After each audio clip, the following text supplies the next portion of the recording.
little badass. Book badass. You little badass. You little badass. Book club badass. Welcome to the show. What else can we say other than welcome? We can say welcome back. Yeah. Less crazy. but No, we can say it. I like it. I like it. We can say Who's got the books? Ooh. We do. Show them your books. I only have one. You can borrow one if you want. Oh yeah. Thumbnail. All right, look at our books. We got books. We have books. We're babes with books. Books. Babes. Books. Badass books. Book I like books. Girl Summer. You like books? I do like books. I've been seeing a lot of book girl summers. Like I think what happened is school's out for teachers. Oh. And I think they've got double lives now that I think about it because I was one. And I think they're back into the reading. That makes sense. I Now don't they know, what do have you think? time. I mean, maybe. Speaking of the time. What time is it? Time to stand. But honestly, Too bad. Joke's on you. Yeah, what is Joke's on this? you, Apple Watch. Yeah, seriously. No, I'm feeling the summer vibes, obviously. I don't know if you guys saw. Woo. I'm wearing a t-shirt that says, and they were roommates. Did you know that's based off of like either a TikTok or a short Instagram video or something like that? No. Yeah, it doesn't really have to do with what I think it has to do with because obviously this is gay. Yeah. What does it have to do with then? I guess there was this lady and she was like screaming on the phone and she was like, and they were roommates.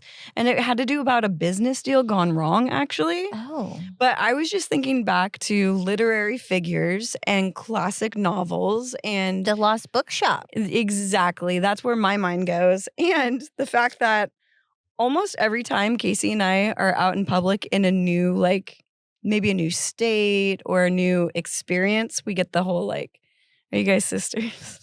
Nice. Nope. It's really fun. Like, honestly, I don't take any offense at all. I'm not one of those people. But it's kind of funny. It's hilarious. I love it. And without a beat, Casey's just like, no, that's my wife. Like, just straight up, boom. I'm And going to start introducing Cody as my brother. oh my I want to know how that goes. Although I think it feels weird if you introduce like that. Yes, that's true. And here we go again. Yeah. Here we go again. Okay, so I'm not married. So when they're like, oh, is this your husband? I'm like, no, it's my brother. I guess it's not as funny. We should say we're it's roommates. just not as funny. Yeah. It's fun. I think it was funny in your head. It was really funny to me. It's funny. I can hear it. Okay, thanks. And that's the kind of podcast that we're going to have today. It's going to be great. So happy to have you along with us. Yeah, thanks for coming. I love when you Can't say that. that word around her. Speaking of which books should we get into? I mean, I'm dying to know what the Dalai Lama knows? has to say Okay. about UFOs. All right, boys and girls. I mean, see, Summertime. it's hard to break the habit. It's hard to break the habit. I'm going to be doing that for a while. Okay, so friends, baddies, book baddies, I am holding up UFOs Who Knows by Ryan S. Wood and Anthony Delorenzo. Mhm. And this was going to be like my quick read. First off, my thoughts. This is a great coffee table book. Yeah. It really is. And I know that we've done all types of literature. And I had made that little suggestion about a cookbook at the very beginning. Mind over batter, I believe. Mhm. Delicious recipes, just to bring that back. That being said, why not talk about a good coffee table book? I mean, it's not just a good coffee table book. This is a good science book because it's such a hot topic like UFOs and Sure. extraterrestrial life. It's fun because if you're sitting around, you don't have to read the whole thing. Mm. You could just read like one excerpt or, two, or you could play a fun game where you just like go like this and you stop. Or if you want somebody to be waiting for you and they're sitting on your couch and you want them to wait longer, you just like have that out. They're going to pick it up. I was literally like, by the toilet, perhaps. Here's the thing. I don't keep books by the toilet, but if I did, I feel like this is a good book for that. Because it's fun and it's interesting. And then if you did have it in your bathroom, let's just say you had this in your bathroom, okay? Hey, kids, back before, I hope there's no kids watching, but back before cell phones, a lot of people kept like magazines, books, Hands a little down. basket of something to read while you're in there when you get tired of reading the back of the shampoo bottle. Oh my gosh, there's only so much you can. Well, honestly, you can't even pronounce those ingredients back in those days. True. Anyway, sorry. But I think I became a better reader looking at that small print. I think that's why I wear glasses now. Hilarious. Anywho, if you did have this in your bathroom and somebody was taking a break in there, think about it. They could come out with great dinner conversation, depending on how long they were in there. Sure. Yeah. So my promise to you all was I was going to pick an excerpt. Boy, howdy. Woo. I was going to pick one page and one person out of each category. Just a friendly reminder. The contents of this book, astronauts, celebrities, scientists and engineers, military, religious, president and world leaders, government. I kept it a little bit shorter than all of those, or no, maybe I didn't. I might have one of each. But the ones that really stood out to me, because I want you to be able to get this book and enjoy. And it's not, it's not necessarily, I saw this on this day, blah, blah, blah, blah, blah. It's either an opinion or an experience that these individuals have. So it's kind of influential in that sense. Does that make sense? Yeah, it does make sense. Okay, who do you want to hear first? Well, I was interested to hear from the Dalai Lama. Okay. If that's easily accessible. It is easily accessible as I flip through these pages because, believe it or not, Ashley, I myself had ear tagged that one. Oh, okay. Yeah. Both of those options. The Dolly, the Mr. Llama. Let's hear it. Okay. So I don't need to tell you who he is, but as a reminder, the bottom of the page goes into detail of the individual. That's cool. Yeah, it makes them more credible. Yeah. Which I really like. Buddhist literature mentions countless worlds. So if we use our common sense, it's difficult to say humans are the only life in the universe. That makes sense. That was an interview with Larry King in 2018, actually. Oh, okay. If we receive a visitor from another galaxy, we should respect them and look at them at being the same as us, a sentient being. This was a lecture to the University of Portland in 2013. Now, I personally like this one. In 1992, he said extraterrestrial beings were coming to Earth because they were disturbed by what was happening here. In some sense, we were destroying their home, in whatever dimension that might be, whether that's physically on Earth or in another dimension. They were coming here as part of the process of waking us up to what we are doing. And this was a Harvard professor. His name was John Mack, and he was describing what the Dalai Lama was explaining, which I think is very interesting because if you have seen the latest Netflix documentary, they do talk about this one theory. Ashley, I don't know. Have you seen it? No. This one theory that extraterrestrials with their elongated head, their bigger eyes, that version that many have reported seeing are actually humans from the future. Right. Okay. Traveling to the past. Sure. Because if you think about how there used to be more oxygen on Earth, cavemen's features were different than what our features currently are. Okay, making sense. So if you were to continue to progress in the future, and then in the documentary, they actually talk about how it would be probable and that during different escalations, like between countries with warheads where there could be nuclear war or an imminent destruction of some type, there had been UFO sightings. Like perhaps these extraterrestrials were intervening, such as the Dalai Lama's belief, in order to prevent us from annihilation. Because in essence, you'd be annihilating them. Right. If they're the future. Sense. That makes sense. Isn't that fascinating? It is fascinating. And I think, I've kind of just heard of this idea before. Yeah. It really does make sense. Does it? Yeah, it does. I was going to say an antidote, but I don't remember it thoroughly enough to even speak on it right now. But it's similar situation and visitors in like the Africa area. And it was basically like, hey, no, stop what you're doing. Yes. Things are going to get bad real quick. Right? Yeah. I mean, I think it's possible either as an intervention to save themselves or, I don't know. I mean, some people do believe that they are like just watching. Right. They're protecting. Right. I mean, that's another reason. Like I said, look at this conversation, very brief conversation we just had. If you had this in your bathroom or on your coffee table, imagine the company you'd be keeping. Yeah. All right. So I love the astronaut versions, I think, or like not versions, but they're opinions or thoughts. The most. Yeah. Because they were the first ones in outer space. Yeah, exactly. Yeah. That's their zone, their domain. Yeah. Okay. And I mean, if you think about NASA and the space program, you know, a lot of it is military classified, you know, so here we go. James Irwin stood out the most to me. Apollo 15 astronaut to Frank Strange after backing out of speaking at a 1976 UFO convention where he was going to inform us of the strange things he saw on the surface of the moon. So this astronaut was going to speak at a convention in 76. And then he changed his mind. And then he goes, look, I have a pension to worry about. I have a family to take care of. And they told me to just back away from this entirely or else. So he had been threatened. Yeah. Yeah, he'd been threatened. Like, no. So I think that's interesting. That is. And then he told me the story here in the hangar. As soon as we were by ourselves, he turned to me and he looked at me and said, I'm going to say something that is top secret. If you repeat it, I will deny ever having said it. He said they weren't there on the moon surface for an hour and a saucer landed a mile away from them. And we asked Houston if we could motor over and say howdy. They said, no, ignore them and pretend they're not there and carry on about your business. He said all the time we were there, they saw no sign of movement and they were still there when we left.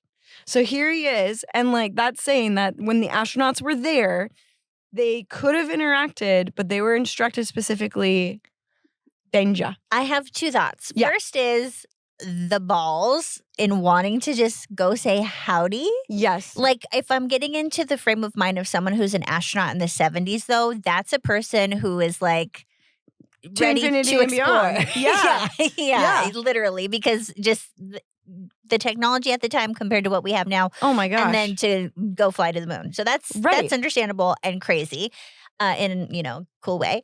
And then the other thought I'm having is NASA's like, oh, them. Just like, no, go on with your task, whatever your exploration is who's seen for Alien? your assignment. Raise your hand if you've seen Alien. Yes. So maybe not a bad thing. No, not. And it's like at that point, they're there for a reason too. They're getting their samples or doing whatever it is they're doing. And a lot of money has been spent to get them there and get them home. Absolutely. No intervention with outside things. But I have to imagine people on the control tower or whatever, this is not their first time hearing that there's a saucer on or near in the like whatever area of the moon. Exactly.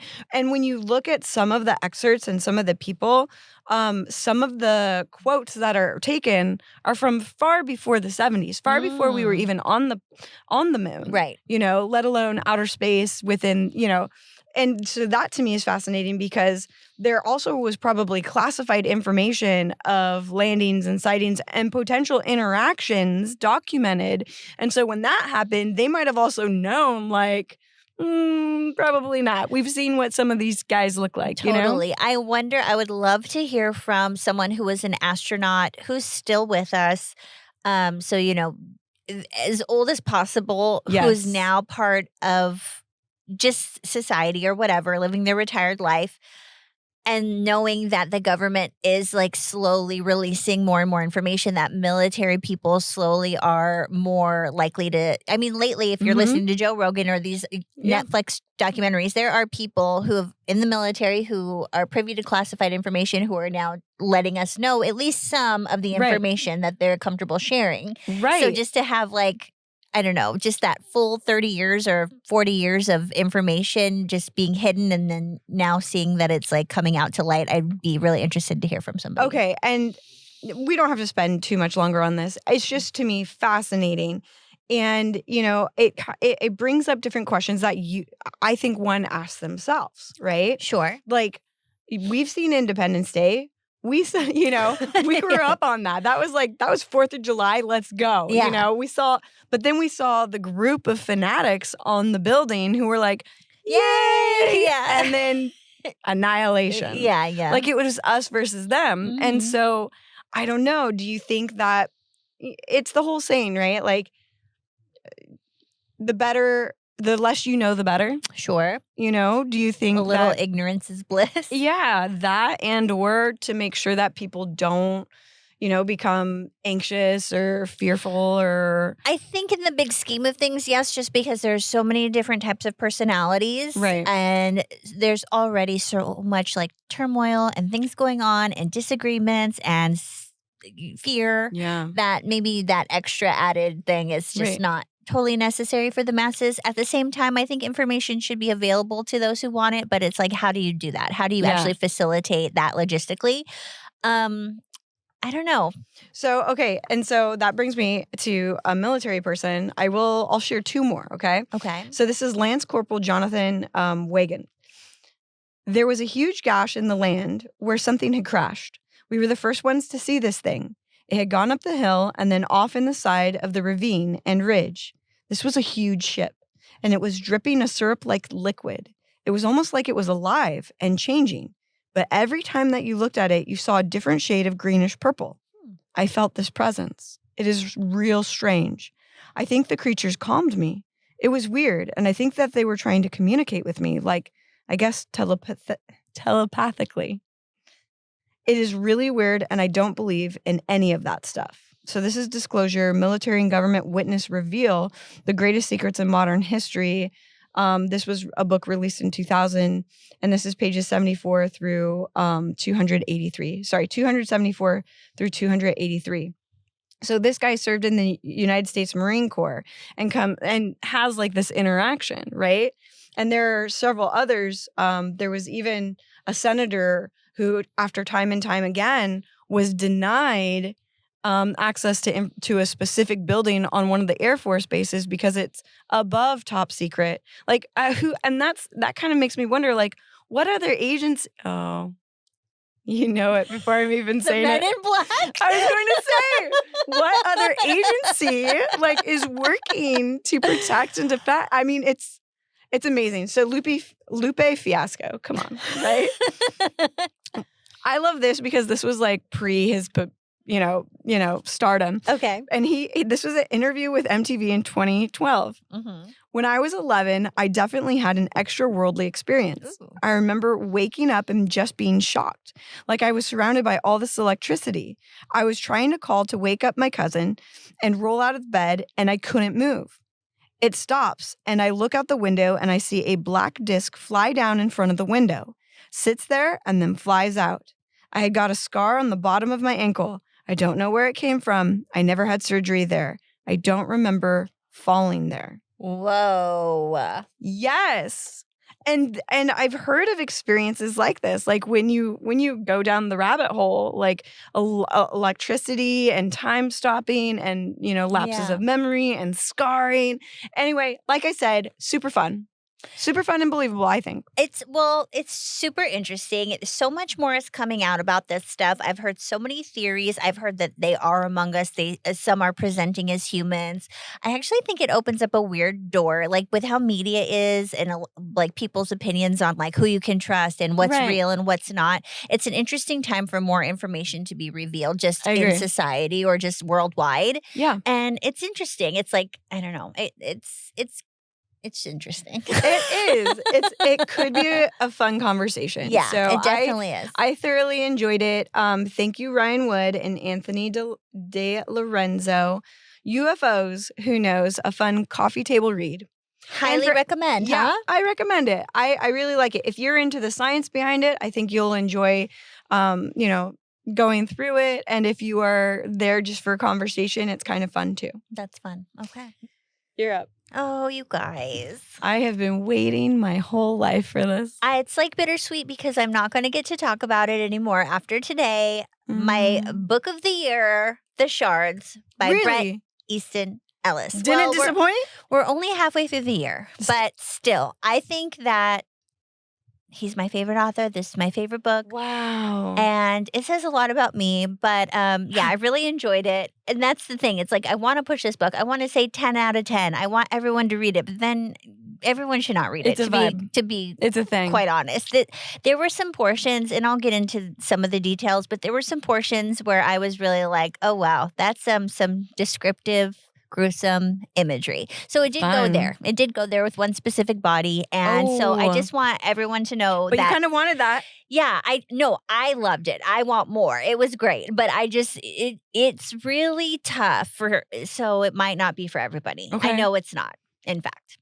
Yeah, So- but it's like horror fans, right? Yeah, and that's what it really got me thinking about is like I am a big fan of like these thriller mysteries. People die, people go missing, but like I don't know that I've really read a lot of horror. Interesting. Which is certainly its own genre. I mean, we read that Bachman, the Stephen King, but I think that was more tame in the realm of like horror, you know? It was different. And now that I'm thinking about it, like I've never read something that's like The Silence of the Lambs or American Psycho itself. Chilling. Was it chilling? It was just yucky, like a horror movie, you know? Cool. And a psychological like thriller horror. Anyway, I really like this book. Thanks, Bret. Yeah, thanks, Bret. So basically, who's the killer? Who died? You know, there's a lot that I learned in these last 200 or so pages. I'm definitely going to spoil it for everybody. So, you know, again, this is a fun ride if you're actually not going to read it. But if you are, I think it's important that you just read the book. So with that being said, I'm going to get into it now. And, you know, if you're like me, honestly, I could have known all this and I still would have enjoyed it because it's that road that he takes us on, that immersive, so descriptive, the experience in a whole. Right. I would have been able to enjoy it even if I would have known how it ended. So is this one that you might reread too? You know what? If I was a person who wasn't like reading so much already. Wait, you're reading a lot right now? So weird. This is definitely one that like could be read again because I just feel like there's so much that he left for us that you just don't know that's what you're looking for. You don't know what you're picking up on. Even I will say, even as I was like going back this week to pull a couple quotes for our Instagram, as you may see that we do. Yeah, I loved them. I'm like going back through the page after I know everything that happens once I was finished. And I'm like, oh, he's literally like, I tried to calm myself with the usual mantra. You hear things that aren't really there. Like he says you hear things that aren't really there so many times that we should have known that like Bret was hearing things that weren't really there. Right. Now, when you're reading it, it's more of like he thinks of himself as a writer. Right. So he puts it under the guise of like, I'm a writer. So I'm making connections that aren't really there because I'm building a story in my head. And, you know, it's late adolescence, but it's the monster under the bed, right? Like you also, when a kid's, it's like go back to bed, honey. Like the monster's like you're just things escalate in your mind. Ooh. Yeah. So when you're, you know, younger and exactly. And what did you call it? I think you call it like the unreliable. He calls it. Oh wait, no, I did say that he was an unreliable narrator. Yes. Yeah. Nice. So he just, you know, Bret has all these identities. He's the tangible participant. That's him trying to be this all-American kid with a girlfriend who goes to school and isn't a psycho. And then he's got the writer, which is what he refers to himself because he's actually writing a book. And it's so fun. He's writing the book that the real Bret Easton Ellis wrote and then became a movie called Less Than Zero. Cool. So it's so cool. And then he's got this like zombie person that he is. And we should be also thinking about the fact that I haven't really mentioned this, but if you are or have read it, he is constantly high or intoxicated. Like he's taking Valium every day. He's taking Quaaludes all the time. He's drinking. Well, I guess it's the 80s, right? A lot. Yeah. And that's when in the beginning, it's like, oh, we're fun. We're doing cocaine. We're taking Quaaludes. And like, we don't have Quaaludes now. So I was just like, okay, that sounds cool. Like, you know, thinking of Wolf in Wall Street or something like that. Like, sounds like a good time. But then when I go back and think about it, I'm like, oh, this guy is like heavily medicated. Is he medicating himself? I don't know. So, interesting. I am going to just like say what happens. When we left off, basically a friend of Bret's had been killed. Matt. There's all of these mostly girls getting abducted. There's supposedly a serial killer on the loose, the trawler. He steals pets. He leaves posters. He rearranges your furniture and then he abducts you and mutilates you and leaves you yucky. So with cats. there's that. Yeah, he does things with your pets, and it's not great. What is? It's a serial killer. Yeah. But then we also know that sounds delightful, Yeah, Ashley. Sign me up. I mean, it's no. fun. So fun to read about. No, thank you. That's great. There's also some cult action going on. So we think perhaps the serial killer is part of the cult, or maybe it's a group who's committing these crimes. There's a lot happening. And then we've got Bret's friend group, who I thought were all going to get killed. It ends up not everybody gets killed, but there is an incident. Okay. So I'm just going to try to give You had a structured... Okay. Go ahead. And I'm just supporting that. Okay. You had the prediction. I just want to go back. Yes. You had the prediction, potential multiple killers. Right. Were you correct? I think so. Fine. Okay, so- I see where. Okay, now I'm going to be quiet. Let's just start the book as a whole. We have the picture perfect rich kid high school. We have a core group of friends. They're seniors this year. Just They're like you and popular. I. They're beautiful. Yeah. We've got the all-star quarterback. We've got 2 hot chicks. We've got Bret, who's That's us. somehow mixed up in them, even though everyone knows he likes to exaggerate, and he's a little quirky, and he's a little strange, but he's a writer, so it's fine. And he's cute, and they're all rich, whatever. And then we have a new kid, Robert Mallory, and he's mysterious. Why is there a new kid who's a senior in high school? That's strange. Where did Bummer he for come him. from? Yeah. Well, he came from somewhere. Chicago? San Quentin. I don't remember. Okay. Yeah. So anyway, he came from somewhere. I think it was Chicago. Sorry, don't quote me on that.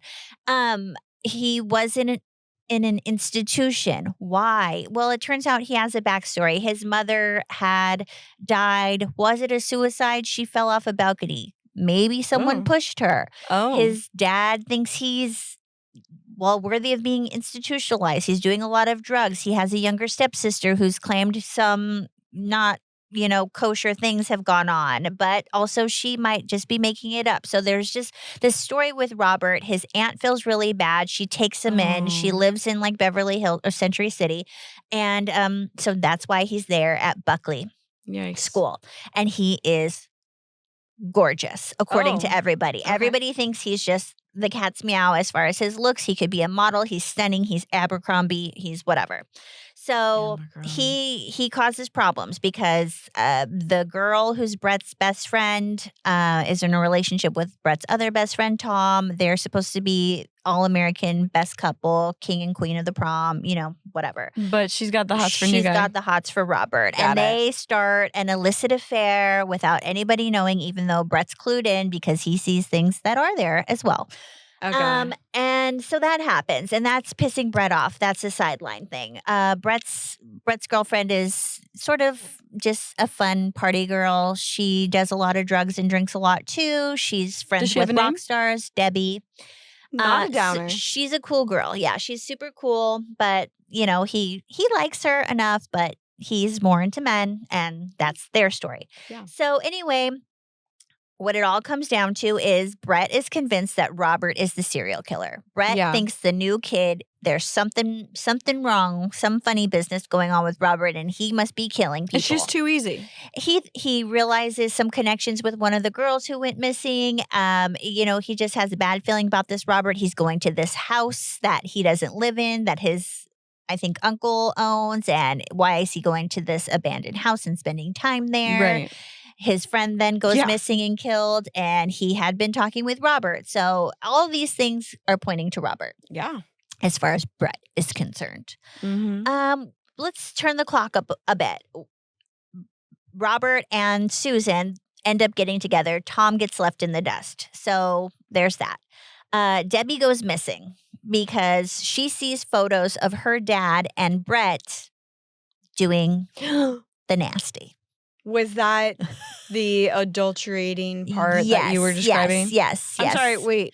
So Debbie who finds is out Bret's, that her boyfriend is stooping her father. Correct, yes. And she finds this out because the mother has the dad followed. She knows that he is maybe bisexual, but definitely doing gay sex with other people. But then when it gets to be her daughter's boyfriend, who's also underage, that's crossing the line. So she has him followed. Pictures are taken. She and these shows are Debbie. rich people, so there's things to lose. Yeah. And Debbie's mom is an alcoholic, and she's also aggressive, not abusive per se, but aggressive. And just Debbie's parents both stink. Poor Debbie. Yeah. So anyways, Debbie goes missing, but we don't know, does she run away? Is she kidnapped? Is she a victim of the serial killer? So as far as Bret is concerned, maybe Robert took her too. So there's that going on. Does he feel any guilt that he was hooking up with her dad? Yeah. Okay. And it was like this power dynamic where Bret wanted to turn his book into a movie, and he's a big Hollywood hotshot. So and that's why it was quid pro quo is what the dad said. So anyway, that's whole thing. Ew. Okay, I'm going to just jump forward to the big climactic scene. So the perfect boyfriend and girlfriend are broken up, and the new guy is about to take that pretty girl out on a date, and it's on the up and up now. Everybody knows the situation. They don't have to sneak around anymore. Susan, she's at home and she's getting ready. And what happens? No. But an intruder comes.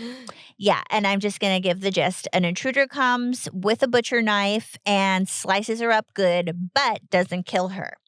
She, before the phone lines are cut, calls, and back in the day, they didn't have cell phones, so it's landline to landline. Yeah. She knows Robert's on the way over to pick her up for the date. So who does she call? The person who lives closest, who she trusts, her ex-boyfriend, Tom, who just got dumped by her. Oh.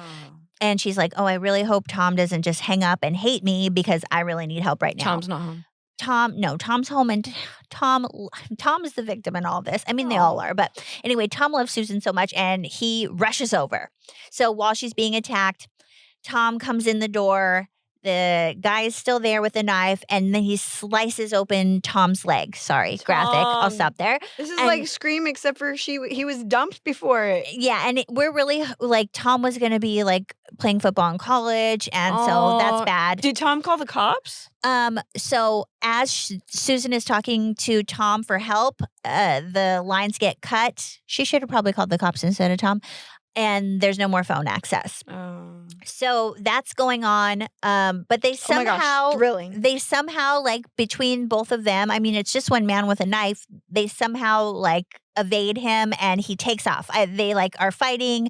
Debbie bites his arm. Tom is fighting for his life as well. I mean, so whatever, they don't end up dying, and they scare him off. Then around the corner, they survive. They are alive for now. Yeah, and they do survive. Okay. So then Robert's supposed to come because he had the date with Debbie. So then Robert pulls up first, quickly, kind of suspiciously quickly, but not really because he was on his way. But if you're Bret, it was suspicious. And he doesn't wait for an ambulance. He doesn't like try to go to the neighbor and get the phone. He just gets him in the car and heads to Cedars, which is a hospital. Sinai? Yes. And so then they get there and they say what happened, intruder, blah, blah, blah, blah, blah. They both have to go into surgery, and Robert goes home to take a shower. And obviously it's very overwhelming and a crazy traumatic experience to come up on two people that you're very close with, bleeding, fighting for their lives. Yeah. But the intruder ran away. So cut to Bret, for some reason, at home packing a bag, supposedly not involved with anything. And he gets a call. How does he find out? I don't remember exactly. Well, the real reason is because he did it.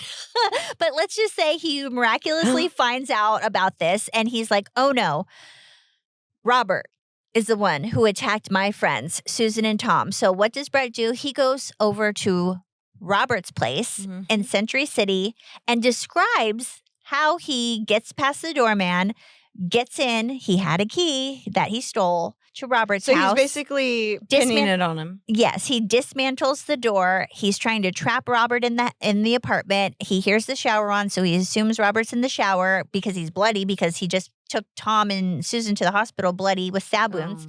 But Bret's telling us how he's cutting the phone lines, dismantling the door, but he's never admitting to like what's happening. He's presenting it as, I'm doing a good deed here. I'm going to take out Robert because he's saying Robert hurt my friends and he's killing all these girls and he killed Matt. So now is my chance to go take care of Robert. So he brings a butcher knife and he's telling us all this. Take care of Robert. Take care of Robert because Robert is psychotic and Robert needs to go. And this is the first time Bret has ever expressed any sort of like intent for violence. Is he on drugs? Always. Yeah, okay. So then Doesn't make it right. Nope. And then Robert turns out he wasn't in the shower. He heard Bret breaking in. He hops out of the shower and he hides behind the bed. Kick his ass. Another knife fight. So they both have butcher knives. Robert grabs a butcher knife. He can't get out. Robert's trying to get away. I know. Robert's trying to get away, but Bret made it so he couldn't get out. He made it so he couldn't make phone calls. Huge fight. There's balconies involved, jumping from balcony to balcony. Ooh. And both of them are getting like slashes. And eventually from like 2 balconies below, Robert's hanging there. Oh. And Bret is saying, Robert, I just want to help you, because he's like crazy. Yeah. He's saying these words of like, you need help. I'm going to save you. I just want to help you. Like as if anyone could hear. They couldn't. But that's these actual words he's using. Meanwhile, he's banging on Robert's, if you're not watching, I'm banging my hands. He's banging on Robert's fists until he falls like 25 stories to his death. Oh, Robert. So this is when we really are confirmed. And that's how his mom had died. Exactly. So this is when we, as the reader, really find out that Bret, the writer, is actually psychotic. Yes. And because he's saying the words, but he's also letting us know what he's doing.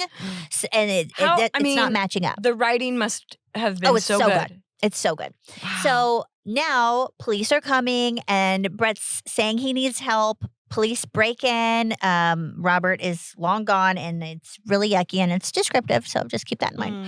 And then Bret's telling the story. Finally, someone will listen to Bret because he's been telling everybody Robert's a bad guy. He's connected to the trawler who is the serial killer. And this is his story. He's just very adamant with the police, the detectives, with the hospital. That was a bad guy. He was institutionalized. He killed his mom. But isn't he covered with blood? And I mean, he's got cuts. So his story is that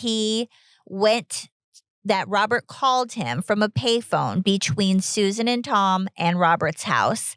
And that he said, Bret, please come over. I'm going to hurt myself or I need help or whatever. And Bret's story is that Robert attacked him and then was going to jump and kill himself, and that even though Robert was attacking him, Bret was trying to talk him off the ledge, literally. And the cops aren't believing this. No, they are. Ugh. And that's what happens. Bret's taken to the hospital. All of his wounds are pretty superficial. He's released eventually after, I think, a day. And then we fast forward a bit. He goes to school. He's telling everybody pretty much he's loving it. Yeah, he's the hero. And Tom and Susan are still in the hospital. Debbie is still missing. It turns out she was just gone on a drug binge because of the pictures from her dad and Bret's rendezvous, but she was never kidnapped. Her dog, though, was, but it's likely that it was taken by a coyote. So anyway, now we're back at school. Bret's he's not even cool, but he's the hero in his story, and that's that. But is he believing it himself? Like in the writing, is he believing the story that he told the cops? By this point, he's not admitting that he's lying. Got it. But through the writing, we're in on it. Okay. I was just curious about the level of narcissism. Right. If he really disassociated with it. So he's still believing that Robert was the bad guy. Oh, really? Yeah. Okay. As far as the writing goes, did disassociate. He's letting us know that what he told the police is a lie, but it had to be done. Wow. Yeah. Cool. So then we wrap it up by Susan getting out of the hospital. Oh, and meanwhile, so Tom's in the hospital too, the football player with the cut leg having all these surgeries. Bret's parents have been like in Greece the whole school year. Like they're very like absent parents. And Tom's mom is the one who says, oh, Bret, come stay with me, sleep in Tom's bed. Like, let's heal you.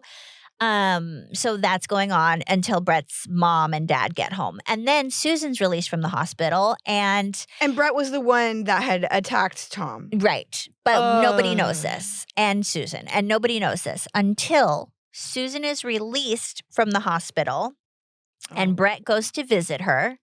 And during the attack, Susan had bit the intruder, bitten the intruder on the arm, and Bret's over. And even like during the whole spiel, Susan never felt like Robert was a bad guy, and she knew that Bret had it out for him. So that's already in her head. But at the same time, something crazy must have happened, and she's not scared or blaming Bret at all. She's happy to see him. They have this like relationship. They would always be like, is my secret safe with you? Because she was kind of like onto his sexuality before he was ready to admit it. And he knew about the affair before. So they always have these special secrets and they're really close, whatever. So he's coming over. They're kind of finding a way to laugh about the situation. Like, not really, but just both traumatized as well. Can you believe what we just experienced? And Susan's always been super numb. She's always been heavily medicated, self-medicated herself. And in this situation, out of the hospital, she's on a lot of drugs, obviously, pain medication. The intruder had basically cut one of her breasts off. It seemed targeted specifically.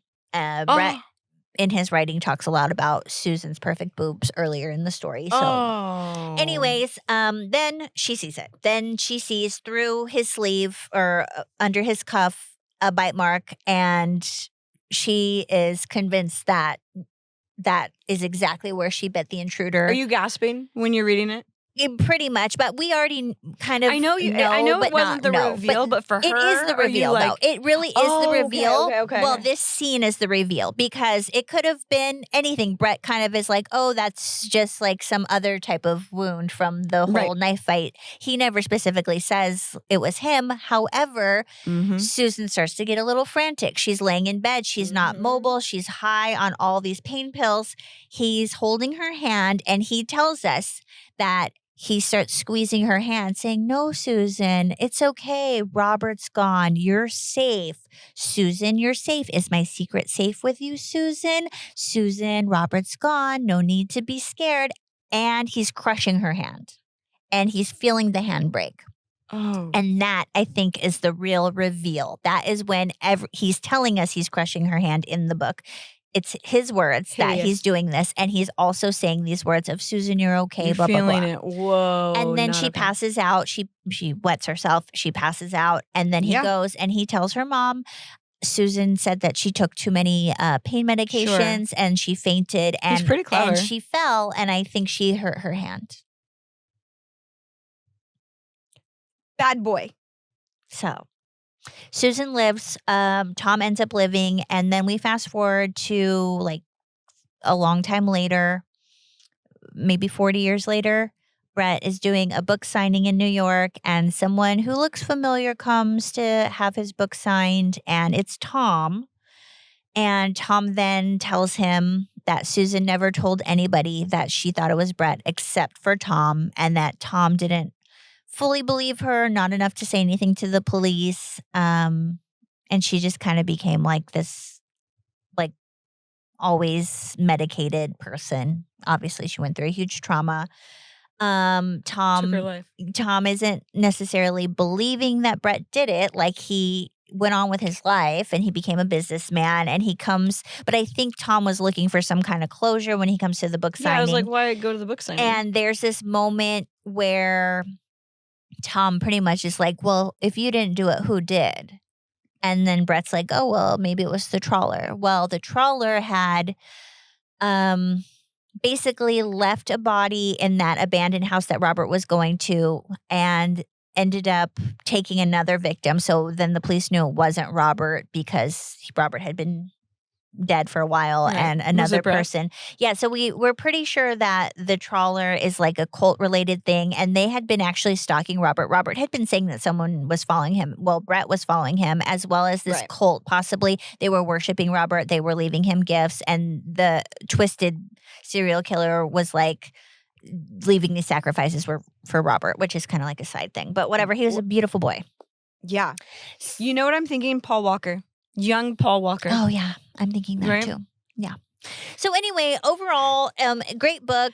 You are left with Bret just out there as a killer. Killer of Robert. Who knows of who else? I was going to say, so the only one you know is the end, and it's him. But he's clearly capable of other things and how he's described them. He attacked his 2 friends and probably Matt. You think he did no, Matt in? So the trawler actually admitted to Matt too in one of his letters. The real serial killer tied it up really nicely. The writing was done really nice. I feel like I talked a lot, but you guys needed to know. No. Holy macaroni. I mean, once again, these authors' minds are brilliant. Yeah. To have parallels, murders happen. Okay, so I put out Paul Walker. Who would play who? Because right? Paul Walker's perfect for Robert. Right? Mm-hmm. And then who else? So Bret actually has What's a picture. Debbie look like? Reese Witherspoon? So yes, with like a bleach blonde, Reese Witherspoon, Fear Days. Cool. Yeah, definitely. Susan is a little bit more of like a Selma Blair. She's blonde too. She's Okay. well, I mean, we could dye Selma's hair, but no, I think she's more of like a Who's Or are there any actresses now that could be because they're young though. So that's why I'm stuck with the ones we grew up with that were in those movies, right, you know? like Sydney Sweeney could also be like a Debbie. Yeah. And for Susan, someone a little bit more of like a classic beauty. I don't know, even like a Farrah Fawcett type of look. Ooh, okay. Like a young one, obviously. Yeah. Tom. Bring Farrah back. Yeah, right. Well, we're bringing back Paul Walker. So. This is true. Yeah. But I don't know. Just Bret actually he has a picture on the book. Oh, he's of cute. who he's supposed to be. Those I don't eyebrows, know. that Who is haircut. that? Maybe just like a Glenn Powell of today, Right? if you're familiar. Yeah. It was giving. Did you ever watch Saltburn? Yes. It was giving oh me my gosh, Saltburn Barry. vibe. Yes. It was totally those vibes though too. Oh, he's not so much classically handsome, No. but his vibe, Yeah. very much. And I was like, the whole story is like The Usual Suspects. I don't know if you ever saw that. He's like telling a story, but he's leaving out the part where he's the bad guy. Yeah. Yeah. I mean, I'm not convinced he didn't kill more people. Yeah, and that's the thing. He could have, at one point, Robert's like, are you part of the cult who's been following me? It's like, Okay. maybe. And fun, but you got enough. You wanted Yeah. at least one descriptive event, and that's that exactly what I happened. got. And the way that it was tied up with the serial killer and who and how he took responsibility. I mean, read it for the details because there's so much there. But I really liked how it was done. The other prediction that you had, or your hope, was like it would be so cool if he was like writing a memoir from a psychiatric ward, right? So not quite. Like he ends up being just like a free guy, but he does mention that he had a boyfriend, a serious boyfriend. He finally found love, and he went into this zone when he was writing the book, and the boyfriend read it and got super scared of him and was like, oh, I can't be with you, because the book is the book, and it's detailing those parts that he really was mad. Too deep. Yeah. Too dark. Mm-hmm. Too believable, maybe. Oh my gosh, just his everything, where he was, and how I loved how he just that autofiction aspect of how like it's really books that Bret, the author, has published. And okay, so you love Bret as an author. You love this story in particular, how it's written. It's well written, because the content and his ability to make it pseudo autobiographical, but not like how you said. I haven't read American Psycho. You talked about it. Do you think that this is like you'll always appreciate him as an author? Do you think that an author like this can like continue? Like, what would the other books be like? Well, he has other books that I'd love to read. I read a quote. I can't remember if it was on IMDb or if it was on like Wikipedia, whatever the case was. I guess other than American Psycho, 2 other books that he had adapted, just they weren't the vibe. Like the movies didn't capture, according to him, like what the book did. So I'd love to read those books. And he was like, he basically was like, if I wanted to write a movie, I would write a script, whatever. But so I would be interested to see. I would be interested to read his other books. Okay, we've been talking about creepers, and this had a significant amount. I loved that the shades of, not the shards, but the shading that was given with the music. I'm just thinking of like the shading to me is setting the tone, Yes. kind of like the, layers. Yeah. And so with the music, but also the school and how the school is set and the type of people that we're dealing with, because there's like almost this freedom with this wealth, so you can get away with more. Yes. And then you also have, the gay scene at that time, and you have the adults taking advantage of younger children. Mhm. I just feel like it's so intricate and so layered that it was quite enjoyable, but also super creep factor. Oh, so much. Like there were parts I listened to a lot of it, which I liked because it was actually Bret. And so it just made it all the more immersive. Yeah. But there were definitely like towards the end when they found the body in Robert's abandoned house, like I was eating and I couldn't. Like Ooh, it went good. there. Like how they presented it, it was very like Silence of the Lambs. Like That's what I was thinking. Silence of the Lambs is a book. So now I'm like thinking like maybe I should read that. But I was thinking about that one too. I don't even know who wrote that. Sorry, but I'm gonna find out. All I can think is Anthony Hopkins. Yeah, I don't think he wrote it. No, definitely not. Or Jodie Foster. Oh my gosh. But yeah, so overall, I mean, I've gabbed and gabbed, and I'm sad to see it go. I might read more of him. I'm going to take a little break from it. It consumed me for sure. Yeah. It was really fun. The other night we watched Copycat, which was Sigourney Weaver, 80s movie. Super fun. But it gives you, it's back in that, that creepy, it's the thriller part, right? Mm-hmm. But that's like thriller meets horror. Yeah. Which is really kind of like next level, which I think is really fun. Yeah. I would be interested if this is a fairly new release. I mean, I don't even know. I'm not going to guess, but it's fairly new. I would be interested to see if it does get turned into a movie. I think it's going to, there's much potential. No way. There's no way that they'll be able to capture everything. But you're going to have like 22-year-olds playing 17-year-olds. Yes, of course. That's the only way you could do it. But it would also, too, be cool just to see the whole LA 80s scene. They go to like clubs, there's music, the whole thing would be really cool to see. Honestly, like that was the fun thing about watching Copycat because she's on this computer. She has 3 different screens and like what she's putting in, I was cracking up. And, if you are a younger person reading this, they have no idea about phones at that time. He's typing on a typewriter when he's writing this. I know. And, that's and so he finds cassette tapes left for him. It's VHS. I miss it. And I miss it. It's good. Yeah. Well, thank you so much for sharing, Bret. Thanks for letting me talk nonstop and Sweet boy, you. listening. It was so good. Thank you for bringing us on this journey. I do want to borrow that at some point.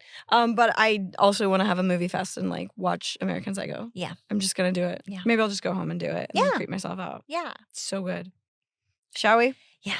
Okay. So we're going to put The Shards by Bret Easton Ellis on the bookshelf. I was going to say I'm putting it on the bookshelf, but I did just want to say, because you asked me before, like, what are the shards? And I thought it was just like maybe what was left of Bret after all these traumatic experiences. Now I'm convinced, his personalities are shards, but at the same time, it's what he's left behind. All these broken people. Oh, I love it. Yeah, so that's that.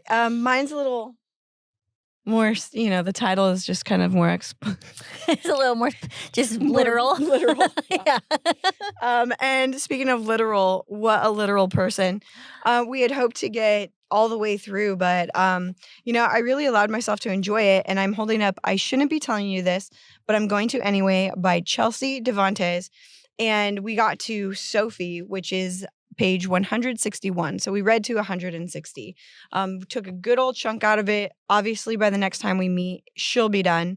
But we got to talk about her. Yeah, I'm first really thoughts, enjoying feelings. this. What are you thinking? So my first thoughts are I'm also listening to a lot of this. I have the digital copy, but she narrates it herself. Cool. It's her own voice, which I think is cool because it's a memoir. So it literally is. I was noticing sometimes late at night when I'm reading, I'm listening to the audio and I'm reading the digital on my phone. Yeah. Because it's like if you're laying in bed, sometimes if I'm just listening to audio, I might fall asleep. Right. So I'm reading it, and it's also like I can absorb it too, both ways. I wonder if there's any other bookies out there that do that. I don't know. Let me know in the comments. Yeah. And I actually noticed there was a few words here and there that are a little bit different. Like instead of don't, she's saying do not, or like there's just a couple different differences. Nothing major. Yeah. But just for a different experience when you're listening. writing, which makes sense to me. Yeah. Things are different on the page. You know, I think how she writes, though, I feel like I can hear her voice. Like I was, before starting this, I was a little unfamiliar with her, even though she looks super familiar. So I know she's out there, she's popular. Yeah. When you read about what she's done, I mean, she's really quite accomplished when you think about it. That being said, you know, her personality comes through. There's so many parentheses. There's so many like notes in there, exclamation marks. Like she's not afraid to put her voice in there. And I think that's what makes it a refreshing memoir. It's not just, this is what I think, here are my feelings. It's no, here I am, and here are my raw thoughts. You know, and you had commented on the purpose of blacking out different parts. It seems like you said she was raw, she did it, and then instead of redacting, she left it in. And I actually think that by leaving it in, it was a very powerful technique because it, even with it blacked out, the words that were there stood out more. So Chelsea, love it. Thank you. Super rad. And it kind of showed you too how significant pieces that she's not allowed to share, even though that's her life and what she be, you know, and I do get it for the protection of other people perhaps. And sometimes we write things, and I don't feel like she's someone who really regrets things. But for the same reason, like we put stuff out there into the universe, you know, we don't really do a black marker. Although last week we did do a little bit of an edit on the amazing invention. Oh yeah, but I thought it was cool. What did you think about that? Yeah, I thought it was cool. So in the beginning, I was actually listening audio version, and it was, she would say redacted, and her voice to like, just to like say a couple words, redacted, a couple more words, redacted, a couple more words, frustrated, redacted. Yeah, it was, you could really feel it. And I could only imagine like when she got notes back or whatever legal or whoever gave her that, you know, the, we can't do this talk, how frustrating that was, because she talks about the fact that like I didn't want to say or like participate in the fact that this was my story for so long. And then I decided I was ready to share it, and then I couldn't, a lot of it. I mean, so much is in there that is great though. Yeah. There's a lot of ownership. You know, I have different notes, I have different thoughts. Let's just say, who do you think would like this? Us, people our age, because she's our age. No, I don't know. Anybody maybe who's just had a tough start in life. Maybe somebody who's in a time where it feels like you're not going anywhere. Your past is holding you down. She even mentions a bunch of females' memoirs that she was influenced by. She even made a podcast about reading those and going through those, because it was really so inspirational and just like helped her feel her own feelings. Honestly though, if you're just like looking for a quick read, as deep as she gets, it's fairly like, her tone and her voice is fairly light. She's a comedian. Yeah. So really, you know, if you're just looking for something a little pick me up. Yeah. You know, I kind of had a hard time with it. Okay. Be honest. No, I'm glad. Like, you know, I don't think that she's everybody's cup of tea. Oh, 100%. I will definitely say that. You know, I as a memoir should be, and with her raw honesty, I admire her, and I loved the strength, and clearly she's worked her ass off. There's so many things about her. I do like I said, how she would like input her personality. Her personality is really lovable and charming and funny, you know. That being said, and maybe it's just because I was in education so long and with children, the comedy is definitely hiding trauma. Okay, yes. Yeah, it's definitely hiding trauma. And you know, some of her experiences are kind of mind-blowing if you haven't had experiences like it, and you know, hear of people experiencing different traumas, and you go, I am just so grateful that wasn't me. And then you read someone who experienced it and how hurt they are and how much of a part of it, their life it became. I mean, I'm just going to say it. Those boys were assholes.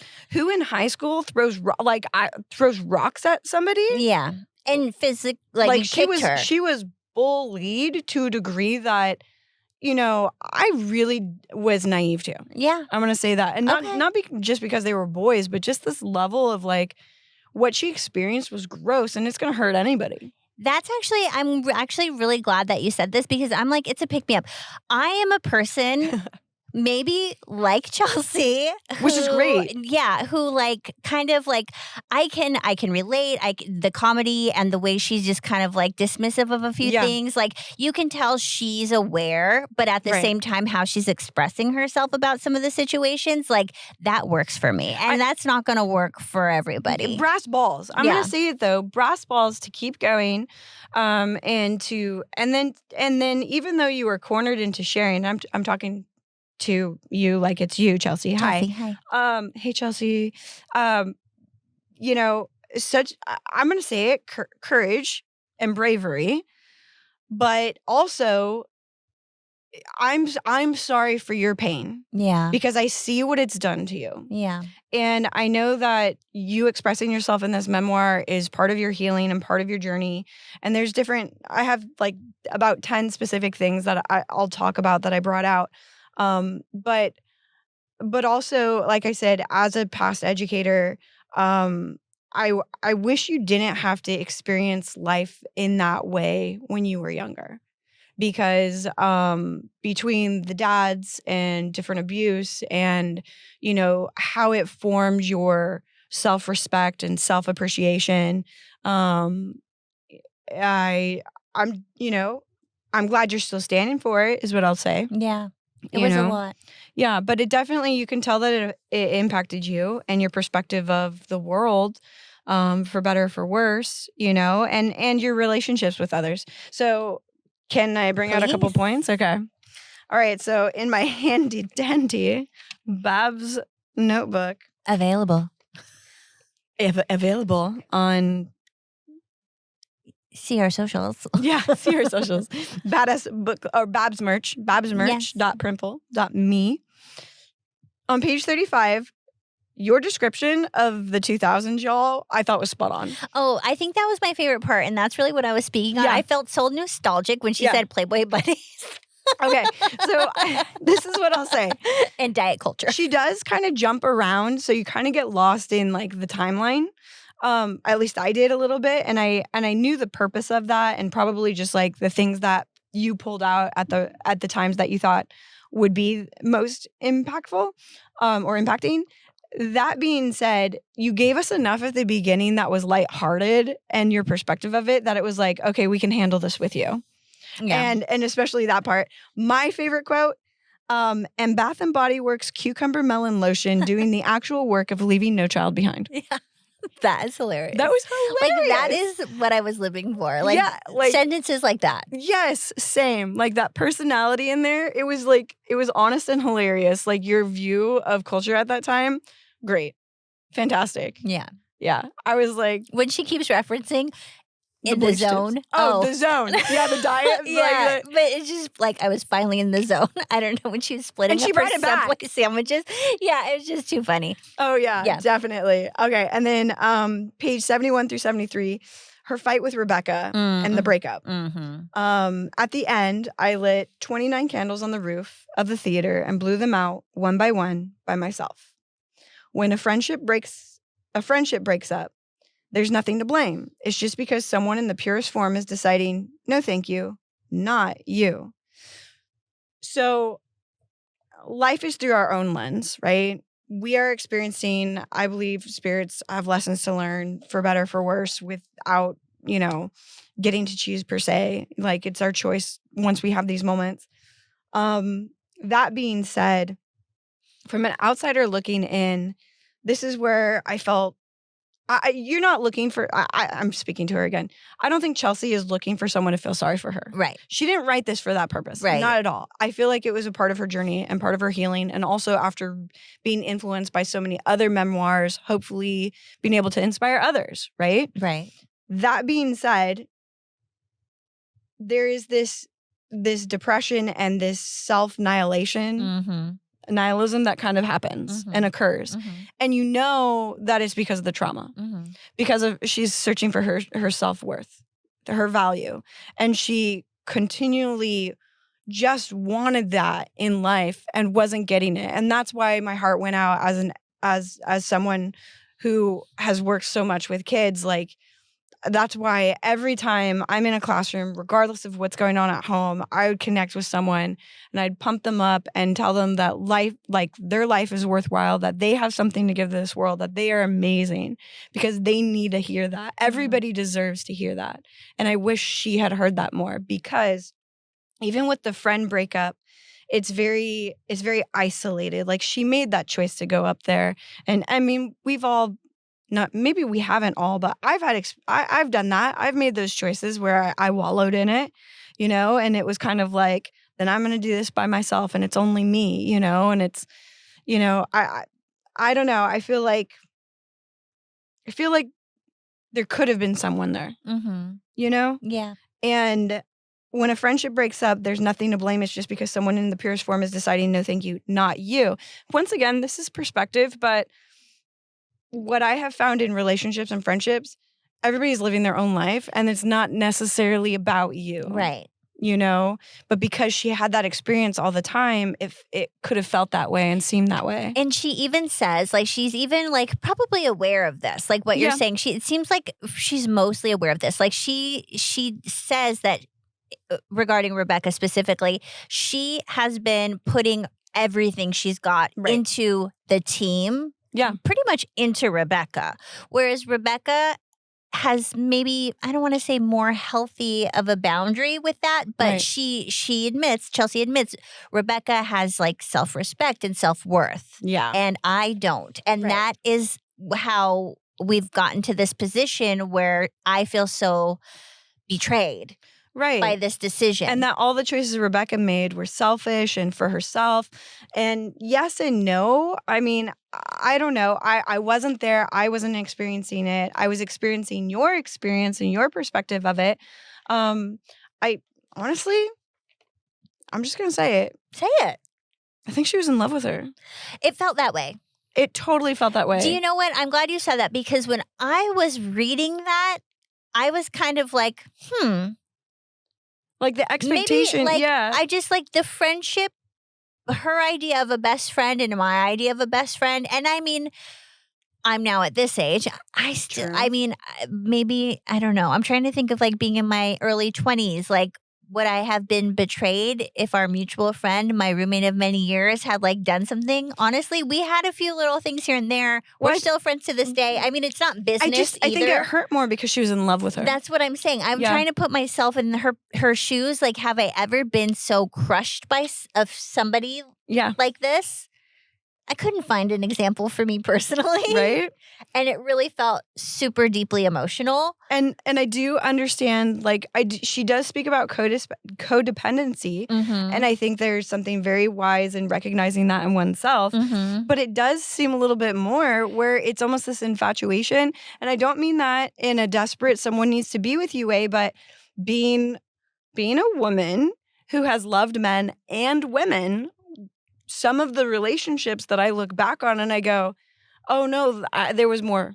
Yeah. There was more that I felt towards that person than was friends, but I didn't know what it was at that time because I wasn't comfortable with my sexuality. It's funny that that's what you saw, and then I was I was just like, oh, I don't love my friends deeply enough, or like, I mean, that's a quick takeaway. Like, we're all different, everything, but that was like my little blink was like, oh, I guess I'm just not like a deeply emotional friend. I don't love my friends in that way. But we're both saying kind of the same thing. Like, there was something there. Well, and looking back and looking at some of the other things, and look here, it's not my job to talk about somebody's sexuality. Oh no, and that's not and that's not my intention either. It just, when you talk about that, you know, everybody pulls from their own experiences. And obviously my experience, some of those were a little bit similar in that way. And I was like, I think it's very okay to say you were in love with someone. Yeah. And that's why it hurt that much more. Yeah. And we're not done with the book. Maybe she does. I mean, that's true. I mean, I don't know. Maybe she does. So that's kind of interesting. And then the breakup with Caleb.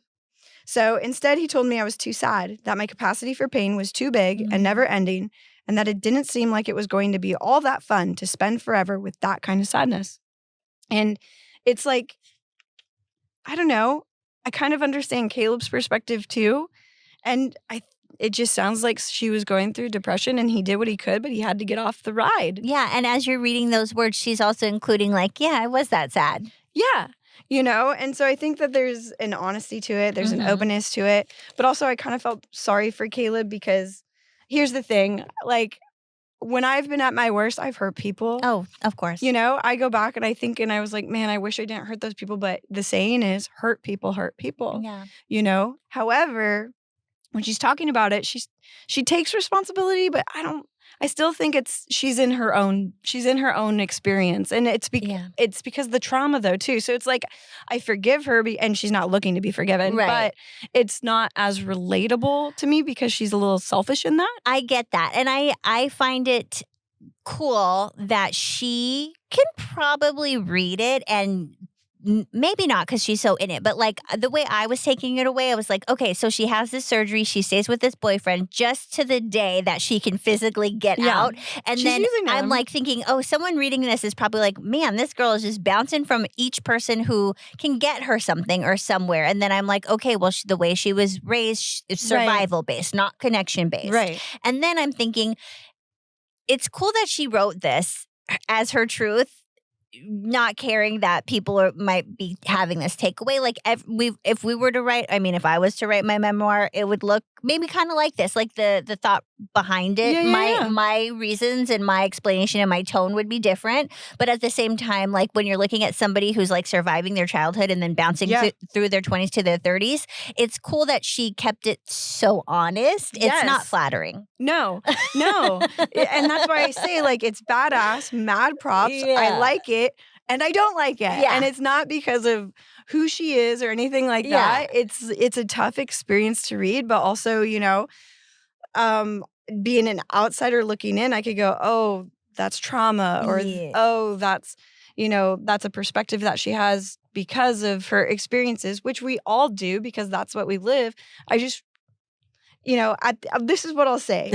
She does say, almost towards the end of that part, or there's a different part, and then there's a couple fun things that I'll talk about, but she's hopeful that she can look back, like I think it was the part that we ended on, that one day she'll be able to look back on it and have a different perspective.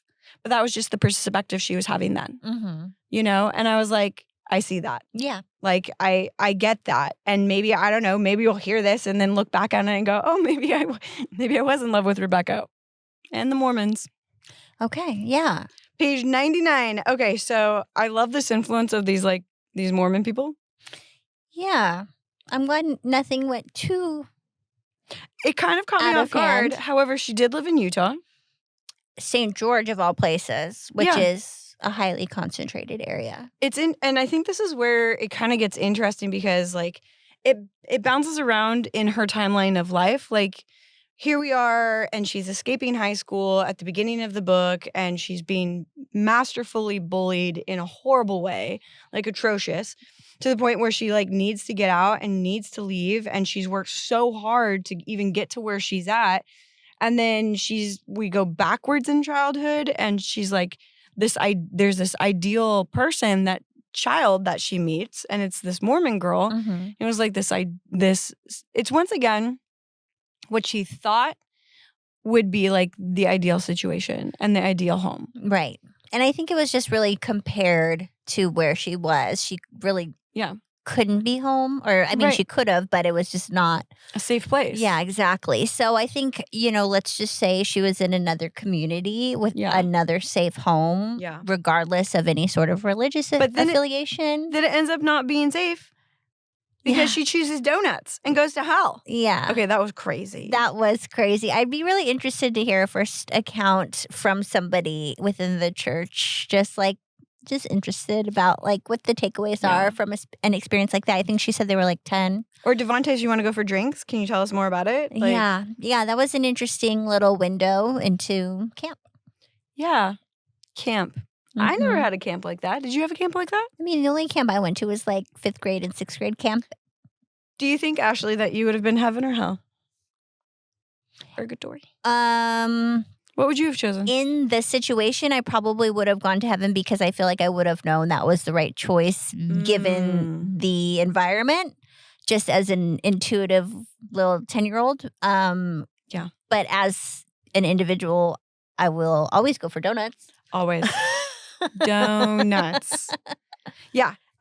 So that influence was fun. What I loved about Little Chelsea, and I did like how she put her personality in and was like, who's loving Little Chelsea? We're loving Little Chelsea right now. With the Post-it notes when she found out smoking cigarettes was bad. Yeah, that. I pictured that. That made me really sad, actually. Oh my gosh. Okay. Okay. Yeah. Okay. No, that was. Tell it the made people. me. No, if it you made haven't me read this, sad. What made me sad as like a child of a smoker, not as like for her story. There's way sadder parts, but she individually wrapped.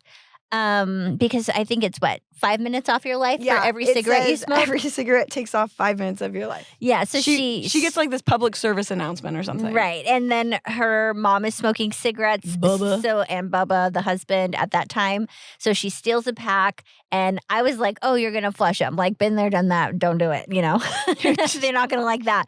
But no, she writes a Post-it for every cigarette. Yeah. This is the 5 minutes that like the brother graduates from high school. Or this is the really crucial, important 5 minutes that you're missing on when you smoke this cigarette, Mom. I mean, Wraps honestly, each cigarette. this depth of this person at that age. Yeah, a deeply feeling child, I would say. Yeah, so if you're disturbed by someone sharing that reality with you, and like I said, I think that's why parts of it were, and it's not fair for me to say rough as a reader because obviously this person lived this. Right. But as someone who's been an educator of children, you're just like seeing this little girl and you're like, way to go. And also, I'm so sorry you were in that position. Yeah. So, and if anybody's, listening to this and you need to kick it, put Post-it notes on there. I'm just saying. Yeah, it sounds like a good idea. Sounds like a great idea. Yeah. Post-it notes are great. Yeah. Who invented those, Ashley? Me, the inventor of Post-its. I love it. Romy, Michelle as a tag team. Our other besties. Yeah. Obviously. Super fun. There is a person, and this is also to her personality. So if you have sensitive ears, earmuff it up. But there's a shit bitch chapter. Yeah. And you really understand why this person earned that name. Yeah. So she goes from a childhood of adults who should know better to children who are bullies to religions that are bullying her to other high schoolers who are bullying her. And then she's out in life and she's getting bullied by a competing comedian. Right. Who thinks it's fun or funny to kind of out her truth. And we're not talking about sexuality here. We're talking about her origin story of how she was brought into this world. And that was interesting for me to read because, we're considering and there are people who need assistance in having children. Right. I know there's a lot of opinions out there, so you can have yours and I can have mine, and it's a beautiful, beautiful thing. But coming from a child who doesn't know their father is basically what Chelsea explains because not surrogacy, but donor. Yeah. Sperm donor. Yeah. And so even these like bad men who she loved and wanted approval from, she comes to find out aren't her biological dad. Yeah, I was really interested. I found it really interesting, her perspective, how she speaks about it. The words she's using to convey that she is the child of a sperm donor, that she has an older brother, her mom and dad share genetically, and then they had trouble having a second child, and it turns out it was the sperm that was an issue because they sought a sperm donor. Mom was able to conceive and have Chelsea. That man is not a good man. The man that is her father who she thought. Right. In fact, she's renamed him Limoncello. Limoncello Great is for, and I bet there's a reason for that. Yeah. But anyway, he's not a good person. He's not a good dad. Whatever the case is, her mom lets her know that, just kind of in passing. Hey, good thing he's not really your dad. Yeah, and then the justification was, she had told her before when she was younger. When she was like 5 or 6, she had also mentioned it. So she thought it was an ongoing conversation. Yeah. And I just found it was interesting how, the mom is saying it like, that's not your dad.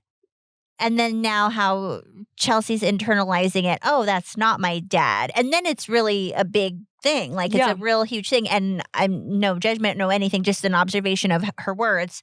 It's just like, now that guy is just totally not my dad. And now this person who I'm never going to meet is my dad. I don't know, just the language. Right. The language I found really interesting. Yeah, it's almost like finding out I'm thinking of Cinderella and the stepmother, right? And how horrible she is. And then finding out, like, let's say you thought that stepmother was your mother, and now you find out, well, it's not. And so all these moments that you've been trying to connect and you haven't really had that deep connection, they're starting to make sense, but you are still searching for that missing piece. And what I do like about her book is it almost seems like this self-discovery. So I really hope we find out more in the next few chapters. Yeah. But at this point in it, you definitely are almost on this self-destruction that has clearly been influenced by trauma. She was so worried about re-seeing this father figure. Limoncello. Yeah. When her brother was getting married, that she basically hurts herself with food. Right. Yeah. She goes, you know what? This guy always made fun of my weight and how I looked. And like, I cared so much about what he thought and what he felt because you're a child and you're being influenced by this person. And then all of a sudden, like, you're going to see him after all of this time. And so she basically sets this goal of a desired weight. So she buys her bridesmaid's dress in that desired goal, and instead she gains 15 pounds. Yeah. To the point where, like, it really creates hardship for her because she's unable to be comfortable in her own skin. And you see all these reasons why for it. But once again, like, difficult to read, sure, even more difficult to experience. Yeah. So there's some truth in there. But it's maybe it's just because I love all people and I want everybody to be comfortable in who they are because I think they have something beautiful about themselves. So when I see stuff like this, it's just like, it makes sense. Like, that trauma makes sense. Those behaviors make sense. Unfortunately, your perspective on a lot of men makes sense too. There are great men out there also who are not those men. Right. Who are wonderful, wonderful people.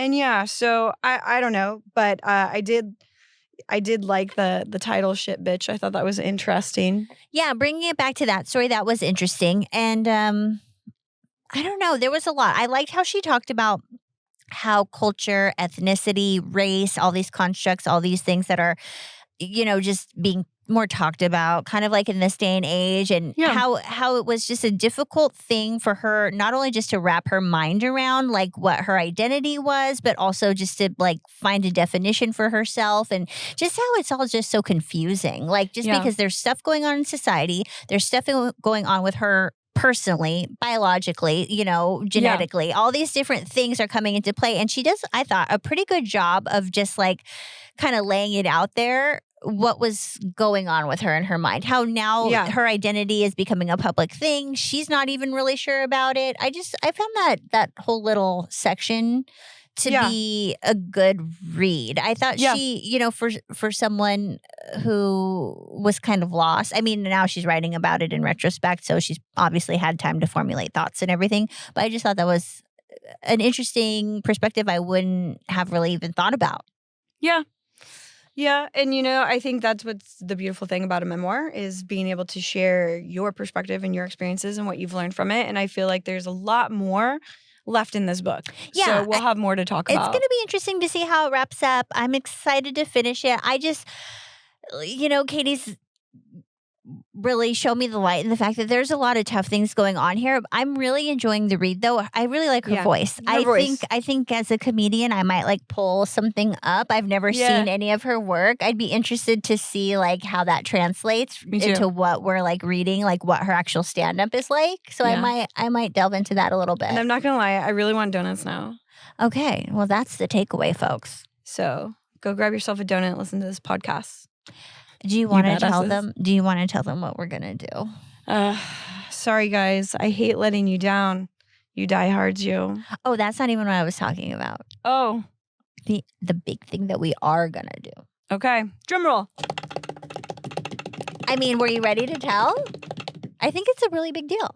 Wait, what? Now I'm so confused. Oh yeah. Okay, guys, we got to get back into some fantasy and basically what we've heard from the world. Is that there is Akatar and there's Empyrean. And obviously we are missing Empyrean badly. Yeah. So I've got a road trip planned. Kind of goes with the other news too, unfortunately. Sure. Marrying some friends, super excited. And we're going to get into the first Akatar book, which I believe is Court of Thorns and Roses. Oh, okay, good thing. I should have been ready. A Court of Thorns and Roses. And you know what I think? I think we're the only people who don't know that.